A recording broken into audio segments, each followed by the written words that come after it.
Si Isabella Cruz ay isang babaeng namuhay sa ilalim ng anino at pang-aabuso ng kanyang asawang si Adrian. Sa loob ng 7 taon, tiniis niya ang panunupil, pangangaliwa at emosyonal na pagpapahirap. Ngunit lahat nagbago sa isang gabi nang pumanaw ang kanyang mga magulang sa isang trahikong aksidente na nag-iwan sa kanya ng di inaasahang mana. 25 milyong dolyar. Bumalik si Adrian kasama ng kabit itong si Vanessa, hindi upang makiramay kundi upang piliting makuha ang yaman ni Isabella. Sa gitna ng lalamunan ng kasakiman, natagpuan ng Isabella ang isang di inaasahang alyansa sa makapangyarihang negosyanteng si Marco Valerios na nagsilbing kanyang proteksyon at gabay. Habang ginagamit ni Isabella ang kanyang mana upang isa-isang bawiin ang kanyang dignidad at sirain ang imperyo ni Adrian, natuklasan niyang isang mas madilim na katotohanan. Ang pagkamatay ng kanyang mga magulang ay di isang aksidente. Ito ay isang planadong pagpaslang na kinasasangkutan ng kanyang sariling ninong, si Senator Ricardo Valderrama. Sa isang kapanapanabik na paglalakbay mula sa silid ng hukuman hanggang sa mga kalsada ng panganib, matututunan ni Isabella na ang tunay na kapangyarihan wala sa dami ng pera, kundi sa lakas ng boses na matagal nang kinulong ng takot. Sa huli, kailangan niyang harapin ang apoy, literal at figuratibo, upang tuluyang mawakasan ang mga anino ng kanyang nakaraan at itayong isang bagong buhay mula sa mga abo ng kanyang pagdurusa. Isang mapagpalang araw sa inyong lahat, lalo na sa ating mga OFW kabayan na nasa iba't ibang panig ng mundo. Kayo nagtitiis sa pangungulila at nagpapakapagod para sa kinabukasan ng inyong pamilya. Ang kwentong ito ay iniaalay namin sa inyong katatagan at tapang. Ang madamdamin at makapigal-hiningang nobelang ito ay bunga ng malikaing kaisipan ng ating tagagawa ng kwento, ang walang iba kundi si Boss Raynel. Siya ang umabi sa bawat emosyon, bawat plot twist at bawat aral na inyong mapapakinggan. At upang bigyang buhay ang bawat salita at damdamin, narito ang inyong lingkod, ang inyong narrator, si Miss Sandra. Samahan niyo kami sa paglalakbay ni Isabella Cruz. Isang kwento ng pag-ibig, pagkakanulo at ang matamis na pagbangon mula sa mga abo ng kahapon. Kaya naman, ihanda ang inyong mga puso. Simulan na natin. Ang pangalan ko ay Isabella Cruz. At sa halos 8 buwan ng aking asawa, si Adrian ay nakatira sa kabilang bahagi ng lungsod kasamang ibang babae. Di niya sinasagot ang aking mga tawag. Wala siya nung nagsimulang tumigas ang bubong, nung naospital ang aking ina, o nung lumala ang kondisyon sa puso ng aking ama. Sa buong panahong yon, isang mensahe lang ang pinadala niya sa akin. Huwag kang OA, kakayanin mo yan. Pagkatapos namatay ang aking mga magulang sa isang aksidente sa sasakyan habang pauwi mula sa bahay ng aking tiyahin sa ibang lungsod. Sa isang gabi, nawala sa akin ang tayong 2 taong nagmamahal ng walang kondisyon. Kinabukasan, ipinaalam sa akin ng abogado ng aking ama, si Mr. Delgado, na ang kanyang bahay, ipon, maliit na paupahang property at life insurance policy na nagkakahalaga na mahigit 25 milyon na dolyar ay iniwan lahat sa akin. Nakasuot pa ako ng itim mula sa libing nang bumalik si Adrian. Hindi siya kumatok. Ginamit niya ang susi na ayaw niyang ibalik at pumasok sa bahay ng aking mga magulang na parabang pagmamay-ari niya ito. Gusot ang kanyang damit, malamig ang ekspresyon at may amoy siya ng pabangong hindi sa akin. Sa likuran niya ay si Vanessa, ang babaeng pinili niya kaysa sa akin. Nakasandal sa rehas ng beranda, nakapamewang at parabang nanonood ng palabas. Inihagis ni Adrian na isang folder sa mesa ng hapagkainan. "Pipirmahan mo to?" sabi niya. Tinignan ko to. Ang mga dokumento ay magbibigay sa kanya ng access sa mga account ng aking mana at papayagan siya na ibenta ang paupahang property na pinaghirapan ng aking ama sa loob ng 20 taon. Tahimik kong sagot, "Hindi." Nanlamig ang kanyang mukha. Sa loob ng maraming taon, sinanay ako ni Adrian na manahimik. Humingi agad ng paumanhin at akuin ang sisi para lang mapanatili ang kapayapaan. Kapag siya'y sumisigaw, natitigilan ako. Kapag niya akong iniinsulto, nilulunok ko lang. Kapag siya'y umaalis, ako ang sinisisi ko. Pero ng gabing yon, may bagay sa loob ko ang parang nasunog at naglaho. Hinawakan niyang buhok ko at hinila ang ulo ko pabalik. "Asawa pa rin kita?" Bulong niya ng mariin. "Akin din lang ang lahat ng meron ka." Sumakit ang anit ko. Tumama ang labi ko sa gilid ng mesa at nalasahan kong dugo. Tumawa si Vanessa mula sa may pintuan. Lumapit si Adrian.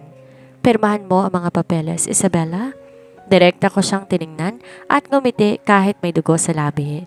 Hawakan mo pa ako ulit, bulong ko, at ipapakita ko sa lahat kung sino ka talaga. Tumawa siya. Pagkatapos kinuha ko ang mabigat na glass paperweight ng aking ama at binagsak to sa kanyang pulsuhan. Sumigaw si Adrian na napakalakas na natigil si Vanessa sa pagtawa. Umatras siya, hawak ang kanyang braso, baluktot ang mukha sa gulat. Hindi ko pa siya kailanman sinaktan, ni hindi ko siya natulak. Sa loob ng 7 taon, inakala niya na ang aking katahimikan ay kahinaan. Akala niya ang pagsunod ay pagkatao ko. Ang akala niya ang takot ay pag-ibig pero nagkamali siya. Baliw ka ba? Sigaw niya. Dahan-dahan akong tumayo, nanginginig pa rin. May dugo pero di na tulad ng dating takot. Nagwakas na ako, sabi ko. Sumugod siya ulit pero handa na ako. Umiwas ako at siyang bumangga sa mesa. Natumba yung vase na palaging nilalagyan ng dilaw na rosas ng aking ina tuwing linggo. Nabiyak ito sa sahig. Mas masakit pa ang tunog na iyon kaysa sa boses niya. Kinuha ko ang aking cellphone at nag-record. Nakita niya to at natigilan. Ibaba mo yan, sabi niya. Itinaas ko pa. Ulitin mo. Sabihin mo kung paano ang mana ko ay sayo. Sabihin mo kung paano ka pumunta rito para pilitin akong pumirma habang nagluluksa ako sa mga magulang ko. Napatingin siya kay Vanessa. Bigla siyang tila hindi komportable. Isabella, sabi ni Vanessa. Huwag mong palakihin ang bagay. Tumawa ako ng maikli. Hindi ko rin nakilala ang tunog. Pumasok kayo sa bahay ng mga magulang ko pagkatapos ng libing para nakawin ang para sa akin? Sabi ko. Malaki na to. Muli siyang lumapit. Sa tingin mo paniniwalaan ka ng kahit na sino? Sa sandaling yon, binuksan ko ng malawak ang pintuan at ang nakita ko sa labas ay nagbagong lahat sa isang iglap. Hindi tong mga pulis at hindi rin tong mga kapitbahay na nais makiusyoso. Nakatayo sa may pintuan ang isang lalaking naka-Amerikana, basang-basa ng ulan at may hawak ng itim na payong. Sa tabi niya ay dalawang mga may malalaking pangangatawan, mga bodyguard. Siya si Marco Valerios, ang karibal sa negosyo ng aking ama at ang taong palaging kinatatakutan ni Adrian sa tuwing nababanggit ang pangalan nito sa mga pagtitipon. Mr. Delgado called me. Malamig na sabi ni Marco. Ang kanyang mga mata dumapo sa dumudugo kong labi. Pagkatapos ay sa gulo-gulong sala at huli kay Adrian na hawak pa rin ang namamagang pulsuhan. Sino ka? Anong ginagawa mo rito? Sigaw ni Adrian. Pilit tinatago ang kaba sa kanyang boses. Hindi siya sinagot ni Marco. Sa halip, humakbang siya papasok. Dahilan upang mapaatras si Vanessa sa kaba. Lumingon si Marco sa akin at iniabot ang isang panyo. Miss Cruz, ang iyong ama ay may huling bilin sa akin bagong aksidente. Sabi niya kung sakaling may basurang pumasok sa pamamahay na ito at di marunong lumabas ng kusa, ako nang bahalang magtapon. Tumingin ako kay Adrian. Ang dating mapang-aping asawa tila naging isang maliit na daga sa harap ng isang leon. Isabella, ano to? Sinong lalaking to? Utal ni Adrian. Pinunasan ko ang dugo sa aking labi gamit ang panyong ibinigay ni Marco. Ang bango nito amoy kalayaan. Siya ang magsisilbing saksi sa tangkang pagnanakaw at pananakit na ginawa ninyo. Sagot ko. Adrian, Vanessa, lumabas kayo bago ko gamitin ang $25 million na to para masigurong hindi na kayo maling makakakita ng liwanag ng araw. Hindi pa tayo tapos? Bulyaw ni Vanessa pero hinila na siya ni Adrian palabas nang makitang humakbang pasulong ang mga bodyguard ni Marco. Nang sumarang pinto ng lambot ang aking mga tuhod, napaupo ako sa sahig sa gitna ng mga basag na piraso ng vase ng aking ina. Doon sa harap ng isang estranghero, humagulhol ako. Hindi dahil sa takot, kundi dahil sa wakas, ang Isabella na laging sumusunod ay tuluyan ang namatay kasama ng kanyang mga magulang. At ang Isabella na may hawak ng milyon-milyon, siya'y handa ng lumaban. Ang katahimikan sa loob ng bahay matapos umalis ni Adrian ay mas mabigat pa sa kanilang pagsigaw. Tanging tunog ng ulan sa labas at ang sarili kong paghikbi ang naririnig. Nanatiling nakatayo si Marco Valerios sa gitna ng sala. Hindi siya lumapit ng labis upang di ako matakot, pero naramdaman ko ang kanyang presensya, matatag, mapanuri, at tila isang pader na handang sumalo sa gumuho kong mundo. Tumayo ka na, Isabella. Ang malamig, ngunit marahas na utos niya. Ang mga krus ay hindi dinidilig ng luha ang mga basag na kristal. Inabot ko ang kamay na inaalok niya.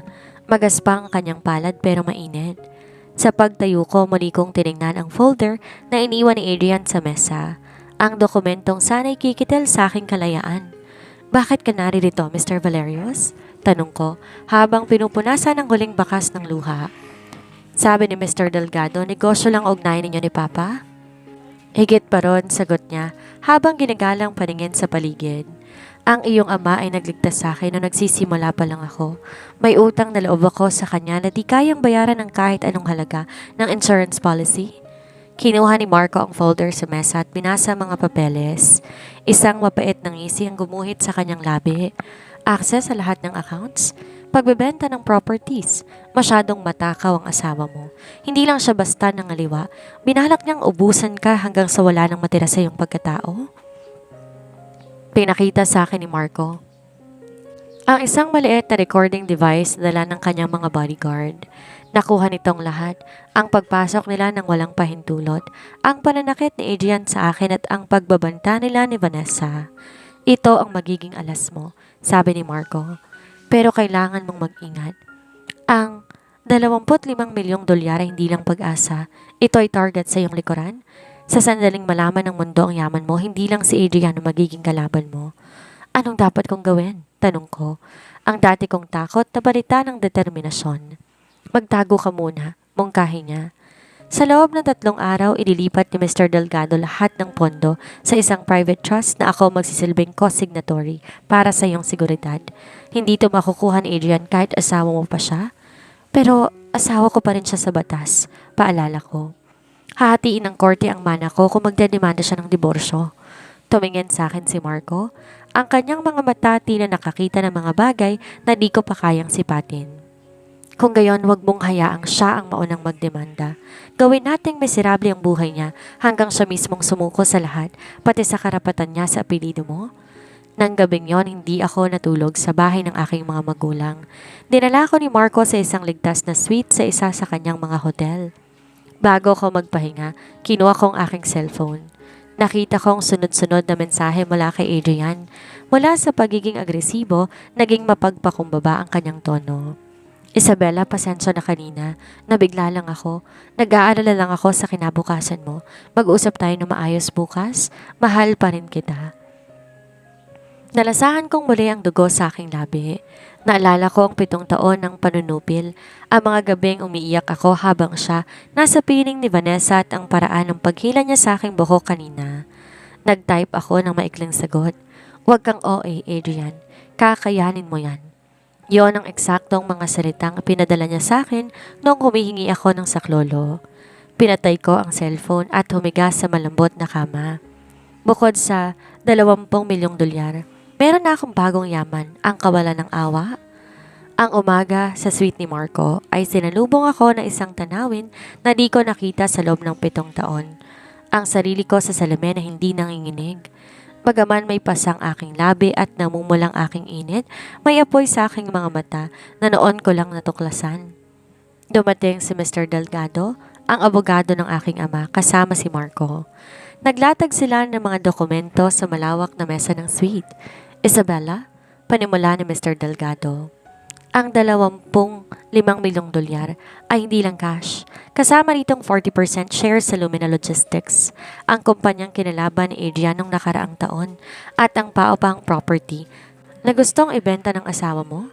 Yon ang lupang kinatatayuan ng warehouse na kasalukuyang inuupahan ng sariling kumpanya ni Adrian. Napatigil ako. Ibig sabihin ako ang landlord ng asawa ko? Ngumiti ng tipid si Marco. Hindi lang landlord. Dahil sa utang ng kumpanya ni Adrian sa mga supplier na pagmamayari rin ng iyong ama, ikaw na ngayon ang kanyang pinakamalaking creditor. Sa isang kumpas ng kamay mo, Isabella, maaari mo siyang palayasin sa sarili niyang opisina. Ang planong paghihigante. Hindi sapat sa akin ang pera. Gusto kong maramdaman ni Adrian ang unti-unting pagguho ng mundo na tinayo niya sa ibabaw ng aking mga luha. Anong kailangan nating gawin? Tanong ko. Magpapakita ka sa kanya, sabi ni Marco, pero hindi bilang asawang nagsusumamo. Magpapakita ka bilang ang bagong may-ari ng kanyang kapalaran. Ngayong araw ang anibersaryo ng kumpanya niya, hindi ba? Naalala ko, isang malaking party ang inihanda ni Adrian sa isang hotel. Sigurado, nandoon si Vanessa. Suot ang mga alahas na malamang binili gamit ang perang dapat ay pambayad sa ospital ng aking ina. Gusto kong bawiin lahat, Mr. Delgado, sabi ko nang may pinal na tono. Ang bahay, ang sasakyan at ang dignidad na kinuha niya sa akin. Gabi nang makarating kami sa hotel, suot ko ang isang itim na silk dress, simple pero elegante. Hindi ko tinago ang pasa sa aking labi. Ginamit ko tong paalala kung bakit ako nandun. Sa loob ng ballroom nakita ko si Adrian, mukhang maayos na ang kanyang pulsuhan. Nakasuot ng mamahaling tuxedo at nakapulupot ang braso sa bewang ni Vanessa na kulang na lang maging reyna sa kapalaluan. Mag-toast tayo para sa tagumpay ng Adrian Cross Enterprises, sigaw ni Adrian sa harap ng mga investors. Eksaktong pagtaas nila ng baso ay ang pagbukas ng malaking pinto ng ballroom. Pumasok ako kasama si Marco Valerios. Ang bulungan ay parang mabilis na apoy na kumalat sa buong silid. Namuti ang mukha ni Adrian. Binitawan ni Vanessa ang kanyang baso kaya nabasag to sa sahig. Isang pamilyar na tunog na nagpangiti sa akin. Isabella? Utal ni Adrian habang lumalapit sa akin. Anong ginagawa mo rito? At bakit mo kasama ang taong yan? Hindi ko siya sinagot. Humakbang ako sa entablado at kinuha ang mikropono mula sa MC. Magandang gabi sa inyong lahat.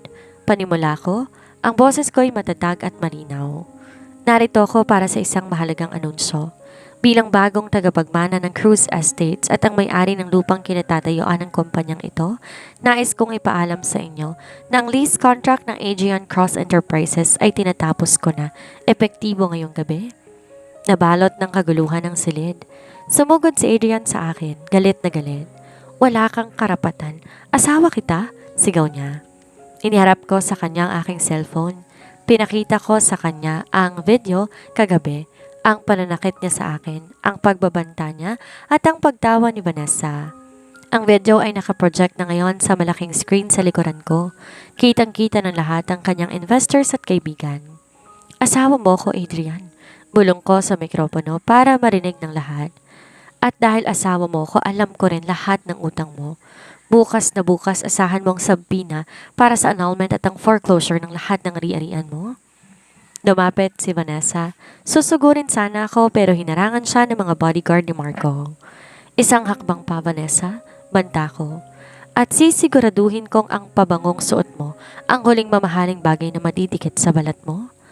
Tumalikod ako at naglakad palabas. Ramdam ang bawat hakbang ng aking high heels sa sahig. Sa likod ko narinig ko ang pagsigaw ni Adrian at ang pag-alis ng mga investors. Ang gabi ng anibersaryo ay nag-iwan ng malalim na sugat sa reputasyon ni Adrian. Pero alam ko, hindi siya susuko ng ganun lang. Ang taong nasanay kumuha ng lahat ng gusto niya ay pinakamapanganib kapag wala na siyang matalo. Kinabukasan, habang nasa opisina ko ni Mr. Delgado, dumating balitang inaasahan namin. Isabella, naghain ng petition for injunctive relief si Adrian. Seryosong sabi ni Mr. Delgado habang binabasa mga papeles. Ginigiit niya ng iyong mana ay conjugal property dahil nakuha mo to habang kasal pa kayo. Sinusubukan ninyang i-freeze ang inyong mga account sa ilalim ng aligasyon na ikaw ay mentally unstable dahil sa trauma ng pagkamatay ng iyong mga magulang. Napahigpit ang hawak ko sa baso ng tubig. Mentally unstable? Pagkatapos niya akong saktan, ako pang palalabasin niyang baliw. Sumandal si Marco sa pader. Ang kanyang mga mata matalim. Yan ang laro niya, Isabella. Gagamitin niya ang iyong pagdadalamhati laban sa iyo, pero nalimutan niya ang isang mahalagang detalye sa batas ng mana. Inilatag ni Mr. Delgado ang testamento ng aking ama. Dito nagkamali ang asawa mo, paliwanag ng abogado. Sa ilalim ng ating batas, ang anumang mana o donasyong natanggap na isang asawa, kahit kasal pa kayo, ay tinuturing na exclusive property o sariling pag-aari mo lamang. Maliban na lang kung may pinirmahan kayong prenuptial agreement na nagsasabing Kayo ay tinuturing na exclusive property. Magiging absolute community of property ang lahat. At sa pagkakaalam ko, Isabella, wala kaming piniramahang ganon. Putol ko. Dahil nung kinasal kami, wala akong kahit ano. Siya ang may pera at tinitiyak niyang alam ko yon. Eksakto, ngumiti si Marco. Kaya ang ginagawa niya ngayon, desperasyon na lamang. Pero may mas malaking problema. Nakikipag-ugnayan si Adrian sa mga dati mong kamag-anak, ang iyong Tio Ramon. Nanlamig ako. Si Tio Ramon ang kapatid ng aking ama na matagal nang tinakwil dahil sa pagsusugal at pagnanakaw sa pamilya. Gusto nilang kwestiyonin ang validity ng testamento, dagdag ni Marco. Sinasabi nilang pinilit mong iyong amang baguhin ang huling habilin bagong aksidente. Hindi ko hahayaang madungisan ang pangalan ng aking ama. Tumayo ako at tiningnan si Mr. Delgado. Gawin natin lahat ng legal na paraan. Pero ayokong maghintay lang sa korte, Mr. Delgado. Ilabas mo ang listahan lahat ng pag-aari ni Adrian na nakapangalan sa akin o ginamitan ng pera ko nung nagsasama pa kami. At anong gagawin mo, Isabella? Tanong ni Marco, tila sinusubukan ng lalim ng aking tapang. Gagamitin ko ang 25 milyong dolyar para bilhin ang mga utang ni Tio Ramon. Sagot ko ng walang pag-aalinlangan. Kung gusto ni Adrian ng kampihan, titiyakin ko ang kakampi niya sa akin din may utang.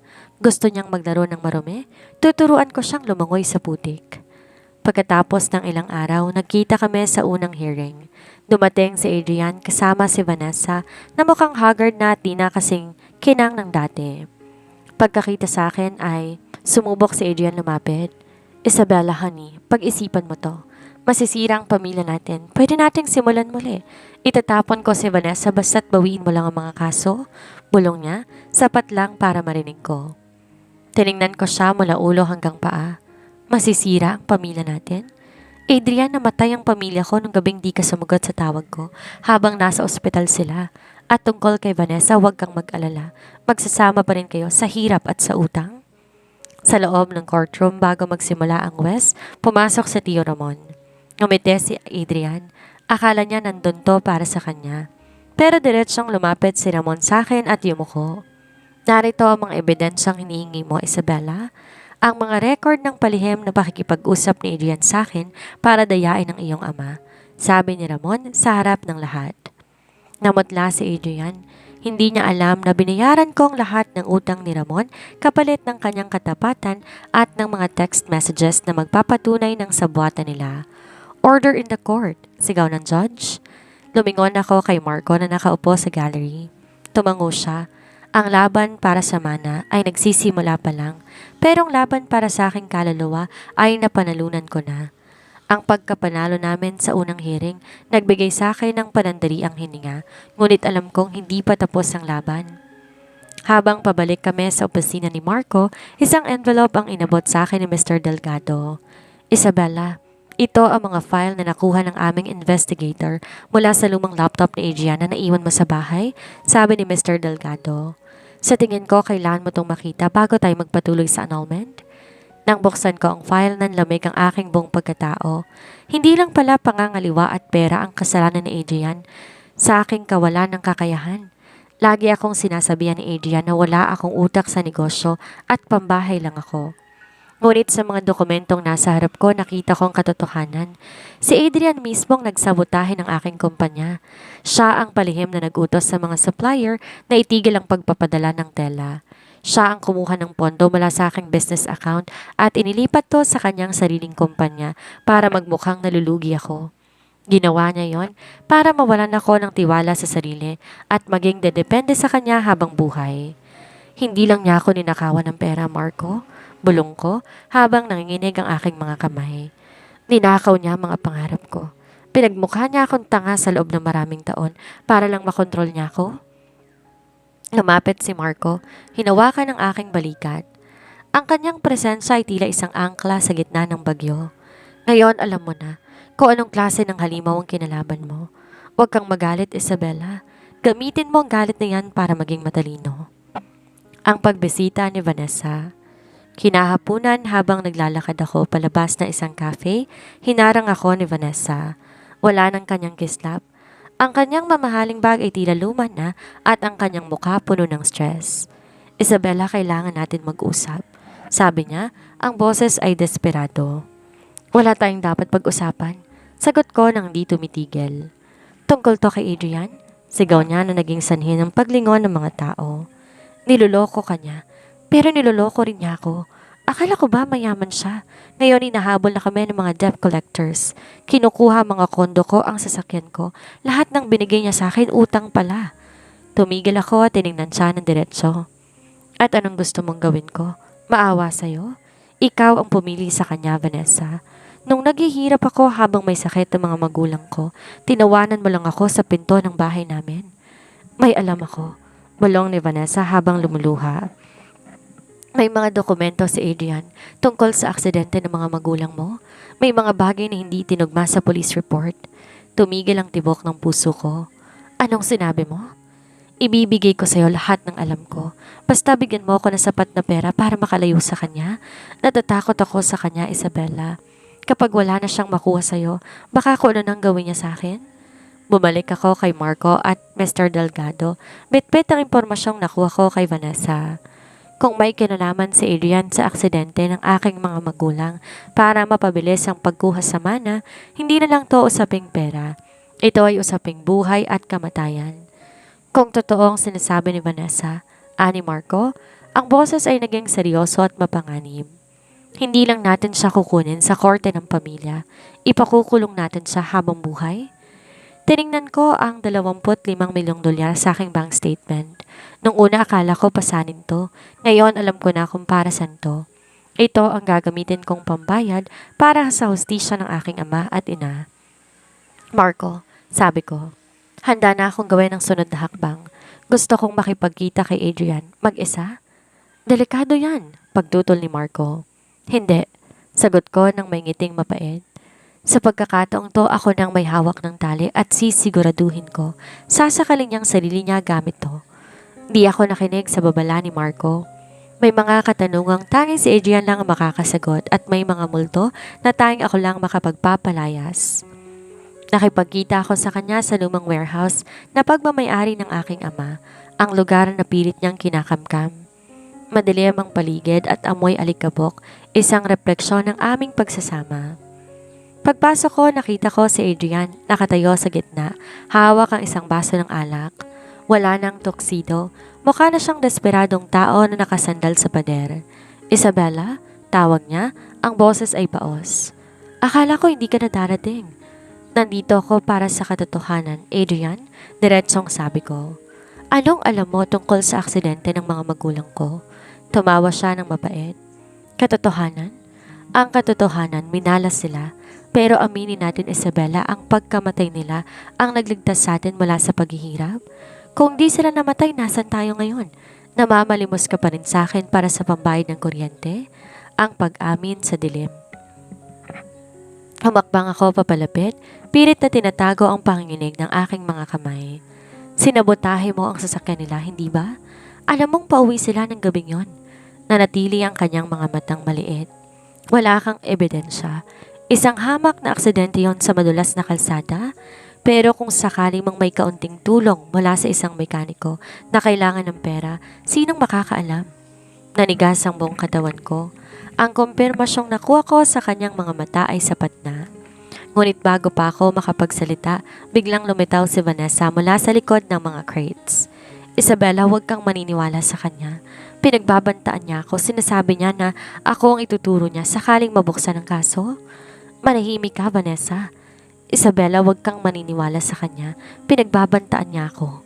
Bulyaw ni Adrian at sinubukan pang sakta ng babae. Doon ako kumilos. Hindi akong Isabellang natitigilan kapag may sumisigaw. Hinila ko si Vanessa palayo at hinarap si Adrian. Tapos na ang pananakit mo, Adrian? Sabi ko ng may otoridad. Biglang bumukas sa malaking pinto ng warehouse. Ang liwanag mula sa mga sasakyan sa labas ay bumulaga sa amin. Pumasok si Marco kasama ng mga pulis.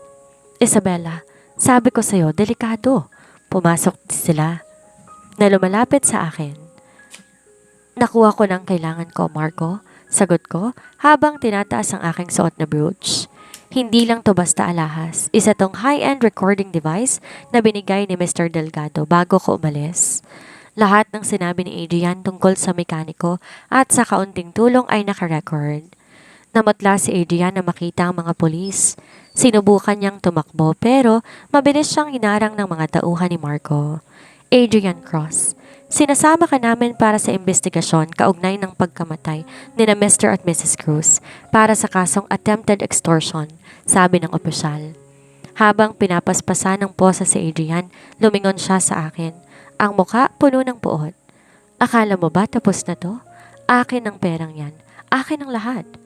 Nang mailabas na si Adrian, naiwan kami ni Vanessa at Marco sa loob ng warehouse. Nakayoko si Vanessa, nanginginig sa takot. Anong mangyayari sa akin? Tanong niya. Tiningnan ko si Marco pagkatapos ay kay Vanessa. Ibibigay mo sa amin ang pangalan ng mekanikong kausap ni Adrian. At bilang kapalit, hindi kita isasama sa demanda. Pero aalis ka sa lungsod na to nang walang dalang kahit isang kusing mula sa pera ng ama ko. Tumango si Vanessa ng mabilis, tila nakahinga ng maluwag. Pag-alis ni Vanessa, hinarap ko si Marco. Salamat, Marco. Hindi ko alam kung paano kita mababayaran. Hindi mo kailangan magbayad, Isabella, sabi niya habang tinititigan ako ng malalim.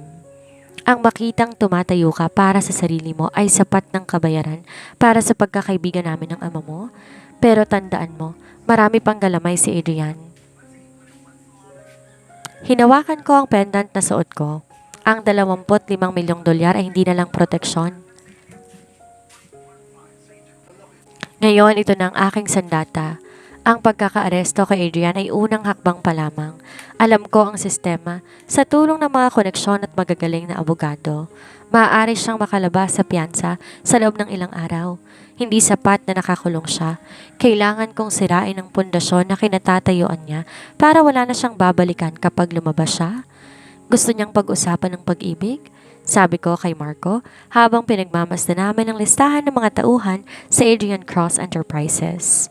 Pakita natin sa kanya kung gaano kadaling bumili ng pag-ibig at katapatan gamit ang pera. Ang kanang kamay ni Adrian, si Emilio, ang nakakaalam sa lahat ng offshore accounts at mga sekretong transaksyon ng asawa ko. Si Emilio ang pinakamatapat sa kanya dahil binabayaran ni Adrian ang pagpapaospital ng anak nito. Pinatawag ko si Emilio sa suite. Pumasok siyang nakayoko at bakas ang kaba. Alam ko ang sitwasyon ng anak mo, Emilio. Diretsong sabi ko. Nilapag ko ang tseke sa mesa. Yan ang halagang kailangan mo para sa operasyon niya sa abroad at may sobra pa para sa kolehiyo niya. Hindi yan galing sa utang. Galing yan sa mana ko. Nanginig ang mga kamay ni Emilio. Anong kapalit nito, Ma'am Isabella?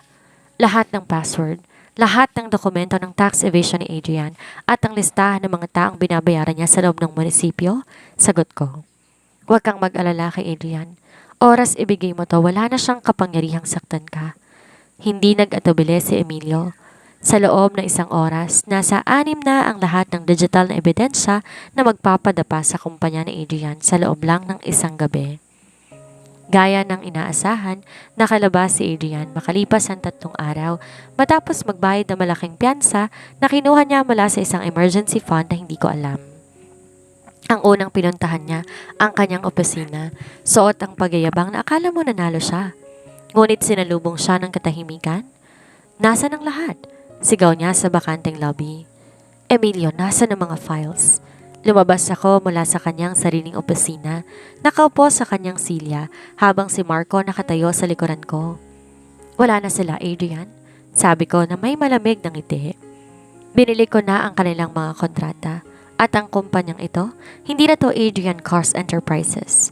Dahil sa mga utang mo sa Lumina Logistics na hindi mo nabayaran, kinuha ko ng kabuuan ng kumpanya bilang pambayad piyansa. Namula ang mukha ni Adrian sa galit. Sumugod siya sa akin pero bago makalapit, pinakita kong screen ng aking tablet. Tingnan mo muna to, banta ko. Ito'y live feed mula sa kondo ni Vanessa. Makikita doon si Vanessa nag-e-empake ng mga gamit kasama na isang lalaking di ko kilala, isang bagong businessman na nag-alok sa kanya ng buhay sa ibang bansa. Ang di alam ni Vanessa ang lalaking yon, isa sa mga tauhan ni Marco. Sinabihan kanyang mahal ka niya, di ba? Panguuyam ko. Pero nang sandaling nawalan ka ng pera, si Vanessa ang unang tumalikod sa'yo. Siya ang nagturo kung nasa ang tinatago mong hard drive. Napasigaw si Adrian sa desperasyon. Isabella, parang awa mo na, wag mong gawin to. Mag-uusap tayo, asawa mo pa rin ako? Asawa? Tumayo ako at lumapit sa kanya, sapat lang para maamoy niya ang tagumpay ko. Ang Isabela na asawa mo namatay na kasama ng kanyang mga magulang. Ang kaharap mo ngayon ay ang babaeng sisiguro sa bawat sentimo ng 25 milyong dolyar na ito gagamitin para mabulok ka sa kulungan. Sakto, pagtapos ng aking salita, pumasok ang mga tauhan ng Bureau of International Revenue at NBI. Dahil sa mga dokumentong bigay ni Emilio, nilalang pananakit ang kaso niya ngayon. Haharapin niyang habang buhay na pagkakakulong dahil sa malakihang pandaraya sa gobyerno. Habang hinihila siya palabas, tiningnan ko si Marco. Tapos na, bulong ko.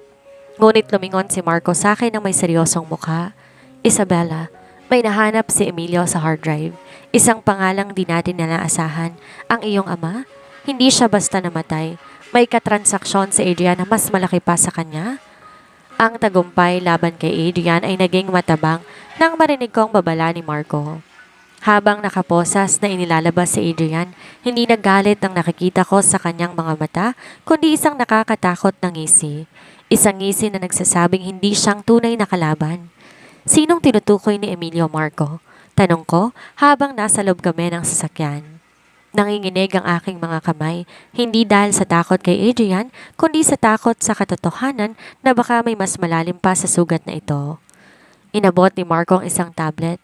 May mga encrypted mails na nakuha si Emilio.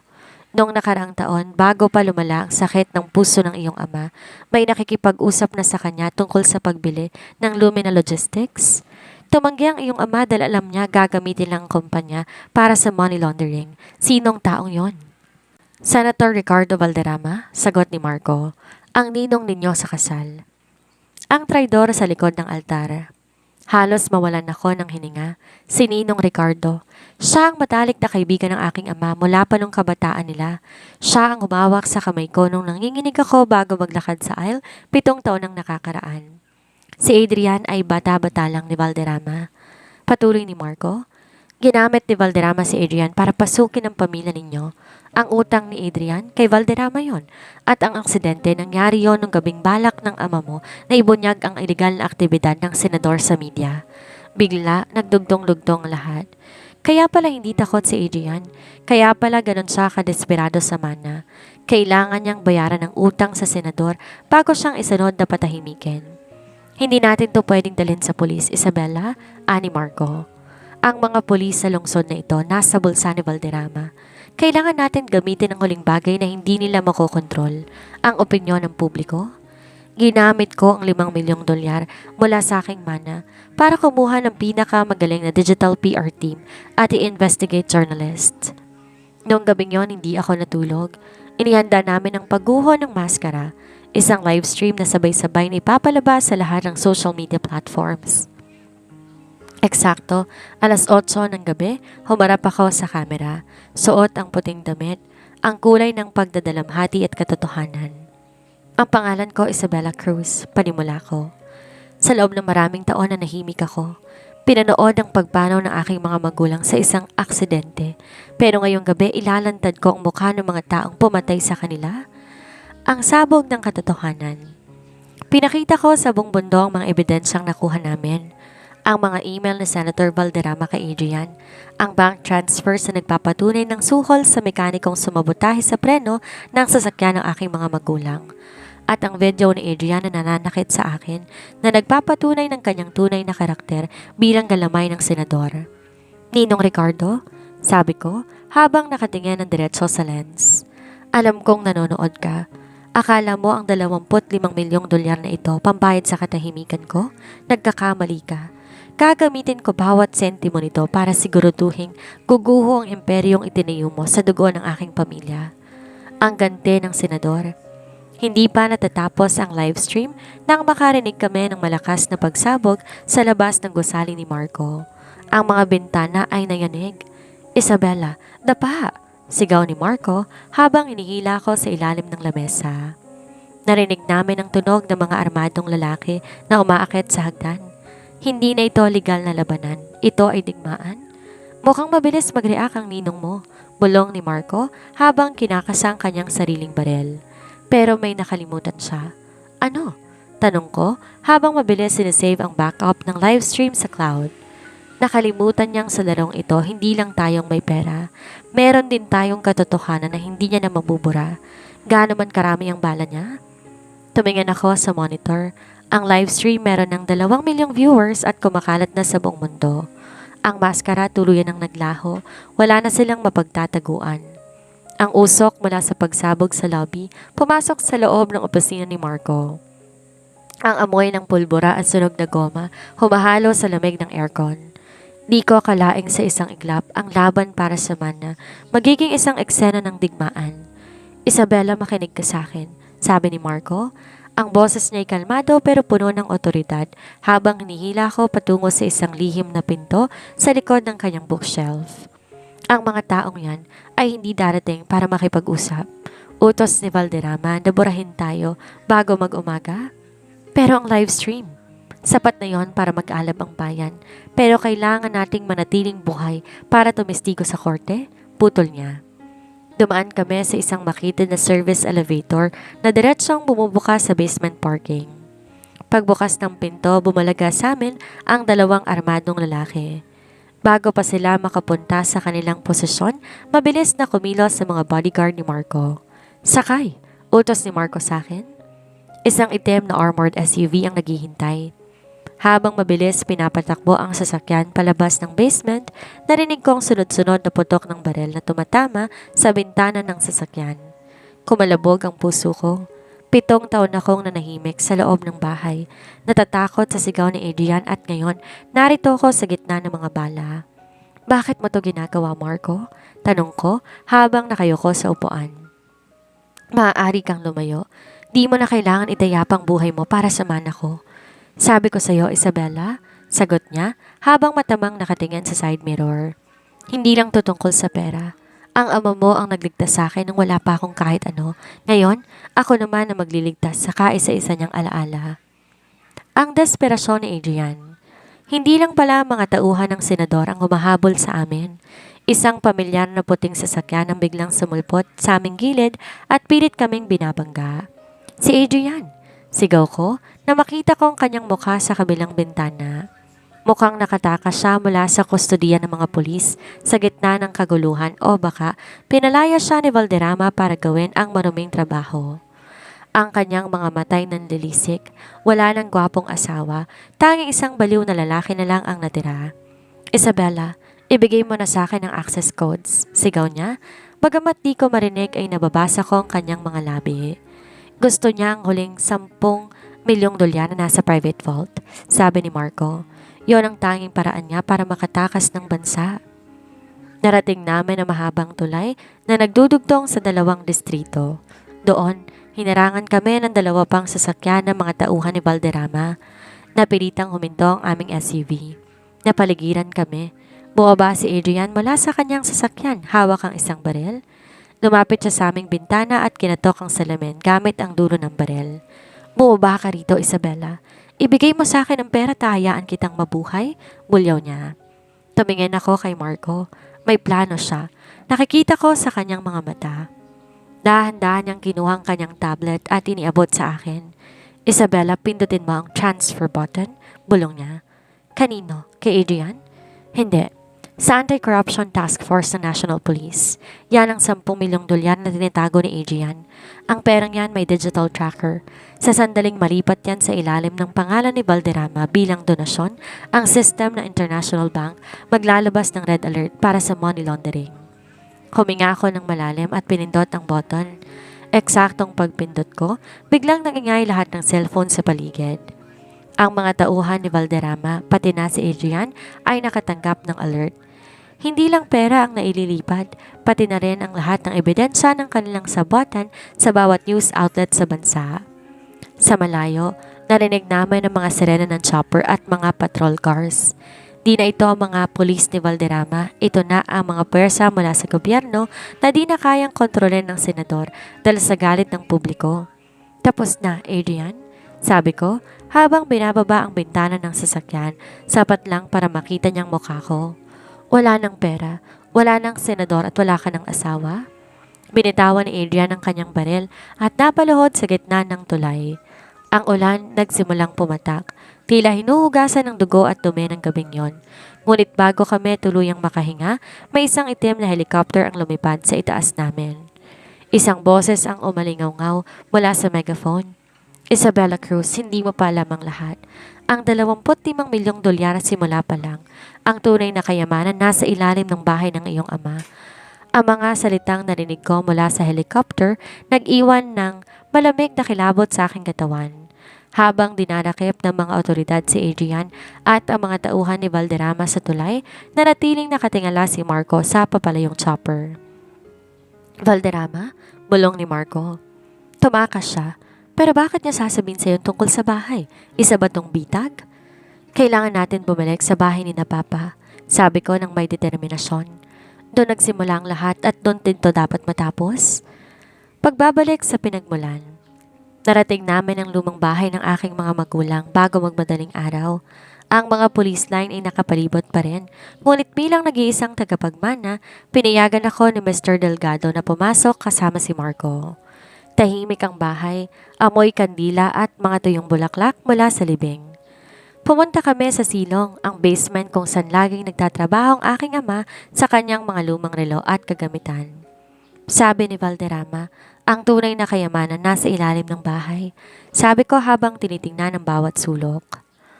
Sinuri ni Marco ang mga dingding hanggang sa mapansin niya ang bahagi ng sahig sa ilalim na mabigat na workbench ng aking ama. May maliit na uka rito na hugis susi, pero dito para sa ordinaryong susi. Kinuha ko ang locket na suot ko, ang tanging alahas na di ko kailanman hinubad. Ito ay bigay ni Papa sa aking ka-18 na kaarawan. Nang buksan ko to, may isang maliit na microchip sa loob na akala ko noon bahagi lang ng dekorasyon. Sinalpak ni Marco ang chip sa isang reader na nakatago sa ilalim ng mesa. Biglang gumalaw ang sahig. Isang maliit na vault ang bumukas, ngunit hindi to puno ng ginto o pera. Sa loob, may isang lumang ledger at isang USB drive na may tatak na para kay Isabella, ang aking seguridad. Binuksan namin ang USB gamit ang laptop ni Marco. Ang bumulaga sa amin hindi lang mga ebidensya laban kay Valderrama, kundi listahan ng lahat ng ari-arian na ipinangalan ng senador at ng kanyang mga kasabwat sa mga pekeng kumpanya. Isabella, bulong ni Marco, baka sanggulat sa kanyang boses. Ang 25 milyong dolyar na minana mo, hindi lang pera ng ama mo. Yan ang mga pondong palihim na binawi ng iyong ama mula sa mga iligal na account ni Valderrama sa loob ng 20 taon. Ang ama mo, siyang Robin Hood ng kumpanyang ito. Naintindihan ko ng lahat. Di lang ako basta nagmana ng pera. Nagmana ako ng isang responsibilidad. Ang 25 milyong dolyar ang tanging ebidensyang kailangan para mapatunayan ang sistematikong korupsyon sa buong bansa. Kaya pala gustong-gusto ni Adrian ng pera, sabi ko. Di lang para yumaman, kundi para burahin ang bakas ng mga kriminal bago tumatuklasan. Bigla, tumunog ang telepono ni Marco. Isabella, nakita ng helicopter ni Valderrama. Nag-crash to sa may pampang, ilang kilometro mula dito. Hindi pa nila nahanap ang katawan. Tumingin ako sa ledger ng aking ama. Sa huling pahina may nakasulat na maikling mensahe sa kanyang sulat kamay. Isabella, anak, ang katahimikan ay hindi kahinaan, ngunit may hangganan to. Kapag dumating ang araw na kailangan mo magsalita, gamitin mo lahat ng iniwan ko para sa'yo, para protektahan ang katotohanan. Mahal ka namin ng iyong ina. Niyakap ko ang ledger habang tumutulong aking mga luha. Ang takot na naramdaman ko kay Adrian sa loob ng 7 taon tuluyan ang naglaho, napalitan na isang misyon. Marco, tawag ko. Ibigay mo lahat ng to sa media at sa international court. Ayokong itago ang perang to. Gusto kong ibalik to sa mga taong ninakawan ni Valderrama. Itira mo lang sapat para sa pag-aaral ng mga bata sa foundation ni Mama.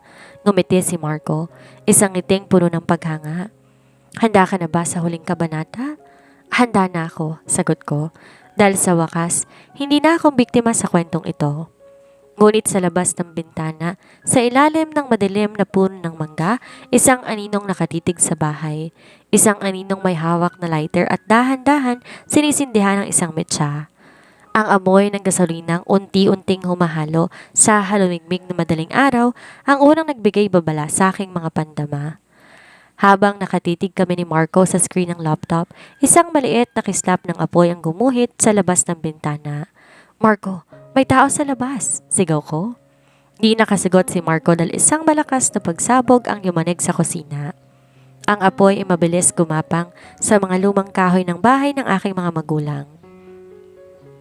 Ang anino sa ilalim ng puno ng mangga ay di na lang basta nanonood. Sinisiguro niyang lahat ng ebidensya kasama na kami ay magiging abo. "Sa likod, Isabella, sa fire exit," hila sa akin ni Marco. Ngunit pagbukas namin ng pinto sa likod, tumambad sa amin ang isang lalaking puno ng sugat. Sunog ang kalahati ng muka at may hawak na barel. Si Senator Ricardo Valderrama. Ang helicopter crash ay hindi siya napatay. Ginawa lang siyang mas mukhang halimaw. "Ibigay mo sa akin ang ledger, Isabella," paos na utos niya. Ang kanyang mga matay wala ng bahid ng katinoan. "Ang perang yan, ang kapangyarihang yan, ako ang nagtanim yan. Ang ama mo ay isang magnanakaw?" "Ang ama ko isang bayani," sagot ko habang mahigpit na hawak ang ledger. "Ikaw ang nagnakaw sa bayan, Ninong, at ngayon wala ka ng mapagtataguan. Kung gayon mamamatay kayo sa bahay na to, gaya ng pagkamatay nila sa kalsada," sabi niya sabay kasa ng barel. Isang putok ang umalingaw-ngaw. Napapikit ako. Hinihintay ang sakit ngunit naramdaman ko ang pagtulak sa akin ni Marco. Si Marco ang tinamaan sa balikat pero bago pa makaputok muli si Valderrama, sinunggaban siya ni Marco. Nagpambuno ang dalawa sa gitna ng naglalagablab na sala.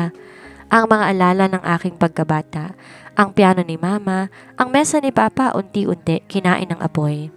"Isabella, lumabas ka na. Dalhin mo ang USB?" sigaw ni Marco. Pilit pinipigilan ng kamay ni Valderrama na may hawak na barel. Hindi ko pwedeng iwan si Marco. Kinuha ko ang mabigat na brass trophy ng aking ama mula sa nagbabagang estante at buong lakas ihinampas to sa ulo ng senadora. Tulad ng ginawa ko kay Adrian gamit ang paperweight, ang galit na naipon sa loob ng 7 taon bumanat ng walang pag-aalinlangan. Natumba si Valderrama, nawalan ng malay sa gitna ng usok. Hila-hila ko ang nasugatang si Marco. Lumabas kami ng bintana bago pa tuluyang gumuho ang bubong ng bahay. Sa labas, bumulaga ang mga ilaw ng bombero at mga chopper ng balita. Sa gitna ng kaguluhan, nakita ko si Adrian sa loob ng isang police car, nakaposas at nakatingin sa nagbabagang bahay. Ang kanyang mukha ay puno ng pait. Alam niya, sa pagtupok ng apoy sa bahay na yon, natupok din ang huling pag-asa niyang makuha ang mana. Nilapitan ko ang sasakyan ng pulis. Binaba ng opisyal ang bintana. "Tingnan mo ng mabuti, Adrian," bulong ko. "Ang bahay na to ang huling bagay na gusto mong ariin. Ngayon wala na tong halaga. Pero ang katotohanang nasa loob ng USB na to, yan ang magpapakain sa'yo sa kulungan habang buhay." Di nakapagsalita si Adrian. Yumuko siya. Sa wakas, natalo na isang babaeng inakala niyang OA at mahina. Dinala si Marco sa ospital. Si Valderrama nakuha mula sa nasusunog na bahay, buhay, ngunit baldado, at hihintayin ang kanyang paghukom sa harap ng bansa. Nakatayo ako sa harap ng guho ng tahanan habang sumisikat ang araw. Ang 25 milyong dolyar nandun pa rin sa bangko, ngunit hindi na tong nagbibigay sa akin ng lakas. Ang tunay na kayamanan ay ang katotohanan na di na ako kailangan manahimik. Ngunit may isang huling tawag akong natanggap mula kay Mr. Delgado. "Isabella, may isa pang dokumentong di nasunog. Isang sulat mula sa iyong asawa. Hindi kay Adrian, kundi ang annulment papers na piniramahan niya bago siya tuluyang mawala sa katinoan. Pero may kondisyon siyang sinulat sa huling pahina." Ang sikat ng araw, tumatama sa abo ng aming lumang tahanan.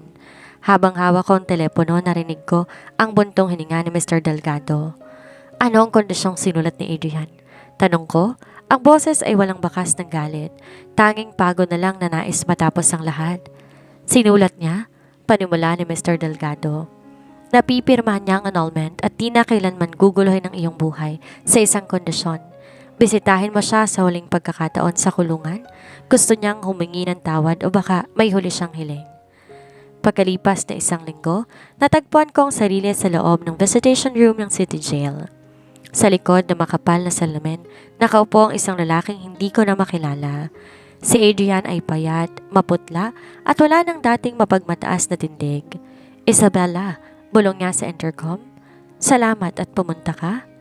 Nandito ako para sa pirma mo, Adrian. Wala nang iba. Malamig kong sagot. Tumitig siya sa akin at sa unang pagkakataon, sa loob ng 7 taon nakakita ko ng tunay na pagsisisi sa kanyang mga mata o baka takot sa habang buhay na pag-iisa. Nabulag ako ng pera at ng pangako ni Valderrama. Akala ko kapag nakuha ko ang mana mo, magiging malaya ako. Pero ikaw palang naging malaya at ako ang nabilanggo bago pa man ako makapasok dito. Inurong ko mga papeles sa ilalim ng slot.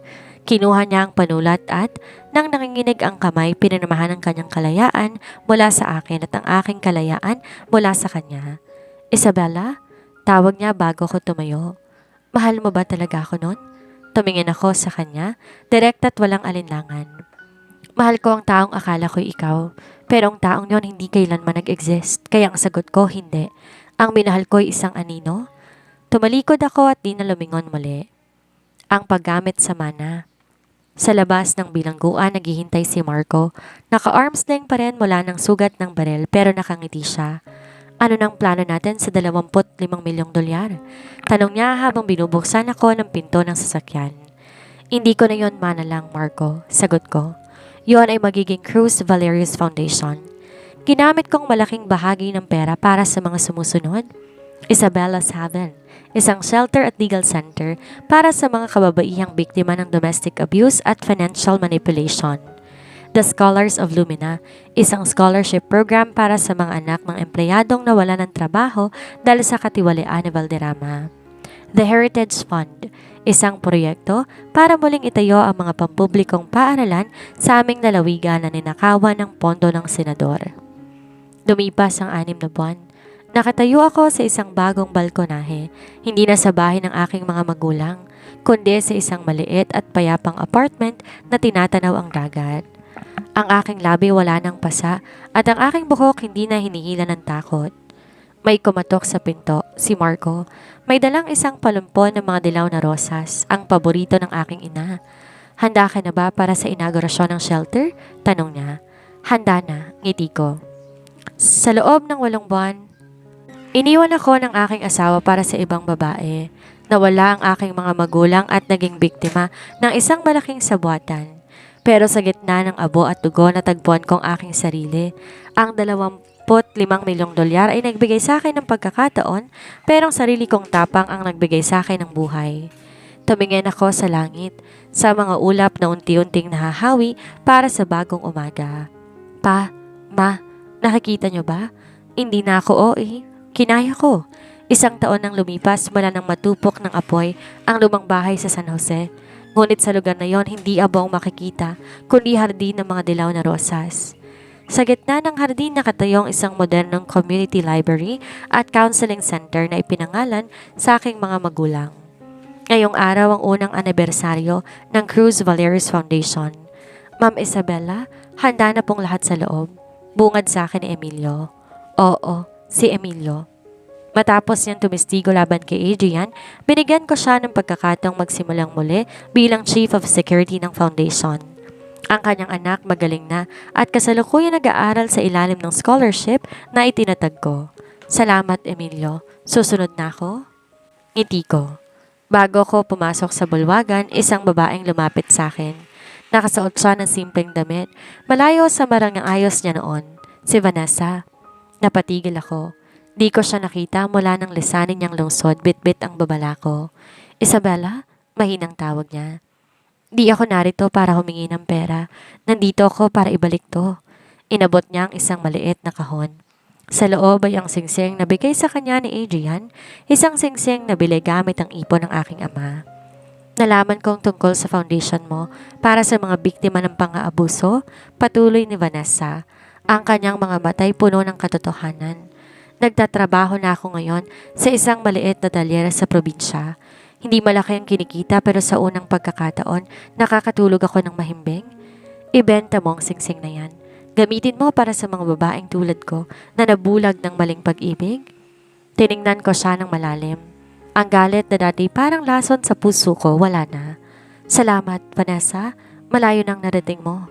Tumango siya at naglakad palayo. Isang patunay na kahit ang mga naligaw ng landas ay may pagkakataong magbago. Sa loob ng aking opisina, bago magsimula ang problema, may iniabot sa akin si Mr. Delgado, isang lumang sobre na medyo sunog ang mga gilid. Nakuha to ng mga forensic investigator sa isang fireproof na kahon sa ilalim ng hagdan niyo, Isabella. Ngayon ko lang naisip ibigay dahil alam kong handa ka na, sabi ng abogado. Binuksan ko ang sobre. Sulat ito ni Mama, ilang araw bago ang aksidente. Isabella, anak, alam ko nahihirapan ka sa pagsasama ninyo ni Adrian. Nararamdaman kong iyong katahimikan. Gusto kong malaman mo kahit anong mangyari, ang pinto ng aming puso at bahay na ito'y laging bukas para sa iyo. Huwag kang matakot bumalik sa amin. Ang tunay naming yaman hindi ang pera, kundi ang makita kang malaya at masaya. Niyakap ko ang sulat. Di man sila nakitang muli ng buhay, ang kanilang pagmamahal naging kuta ko sa gitna ng digmaan. Lumabas ako sa entablado. Sinalubong ako ng palakpakan ng mga taong natulungan ng foundation, mga inang muling nakatayo, mga batang muling nakapag-aral at mga taong muling naniwala sa hustisya. Sa gilid ng entablado nakatayo si Marco Valerios. Wala ng kanyang arm sling at ang kanyang titig ay nananatiling matatag. Hindi siya naging asawa o tagapagligtas lamang. Naging katuwang siya sa pagbuo ng isang mundong mas mabuti kaysa sa aming pinagmulan. Para sa inyong lahat, panimula ka sa mikropono habang boses ni ang tila umaalingaw sa aking isipan. Ang kwento ko hindi kwento ng pera. Ito'y kwento ng isang babaeng nawalan ng lahat, ngunit natuklasan ng lahat sa loob ng kanyang sarili. Sa dulo ng bulwagan, tila nakita ko ang anino ni na Papa at Mama, nakangiti at payapa.